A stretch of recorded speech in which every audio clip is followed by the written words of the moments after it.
Hello investors, welcome to my channel, the Stock Tune. Today we are going to discuss about directional system. Let's start.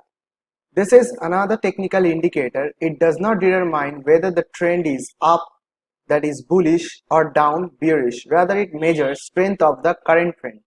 Let me show you the directional movement. This is called plus DI, and so I will keep the color green and the setting is 13. And now there is another line called minus DI.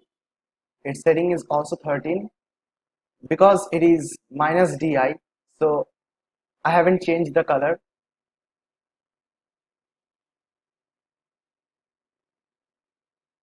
And the last one is ADX. Its setting is 8, and we will give this line blue color, and we will merge this line with these two lines. So this indicator green line is called the plus DI, that is this, and the red line is called the minus DI, and the blue line is called the ADX. It plays a huge function because these two lines depends only on this line, because it is the average of these two lines, and it actually tells you whether the trend is strong or weak, that is ADX, and its setting is 8, and plus DI and minus DI setting is 13. So this indicator has a very unique quality of filtering out counter trades and keep the trader on the correct side of the market. And ADX informs us, that is this blue line, it informs us whether the stock can move.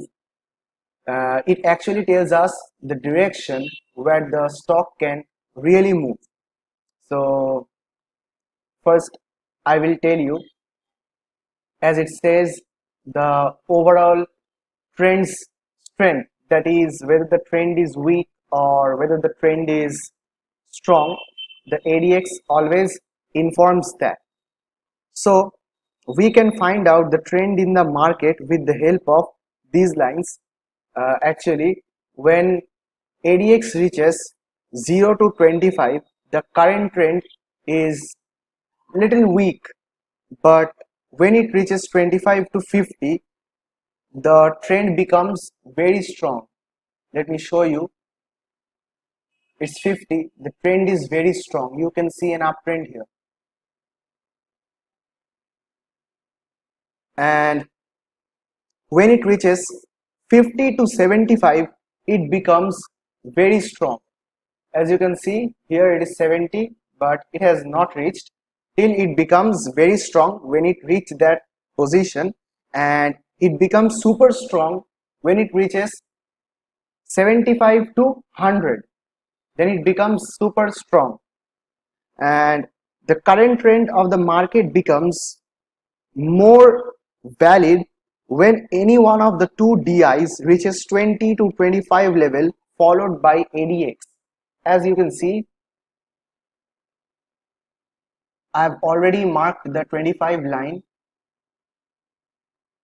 Here the two DIs have crossed each other, and the ADX followed the green, that is plus DI, and both are moving up. And as I told you that ADX actually measures the strength of the current trend, so it has gone much up than the plus DI, and the plus DI is above the 25 line, and thus considered the trend is very bullish, and it will stay there for a pretty long time. And if the current trend to be weak or invalid if it is not followed by ADX, and the current trend is said to be very weak or invalid if the trend is not followed by ADX. So it is very clear that the plus DI and the minus DI can move anywhere, and it shows actually the strength of the current trend, whether the stock can move its direction. But ADX has to follow any one of them, because if sometimes happens like that, that plus DI is going up but ADX is coming down, then the trend is said to be weak or invalid. So there can be a reversal. Again, when the two DIs come close to each other but fails to cross each other, then the current trend is more strong and active. That is, you can see here. Here is a place. Let me show you this part. This part. The two DIs has came close to each other but didn't cross each other, thus confirming that the current trend is much more strong. Here you can see the stock is still going up. The prices are maintaining a strong bullish movement. So this was our overall information about ADX or directional system. Like and share this video and subscribe to my channel. Thank you.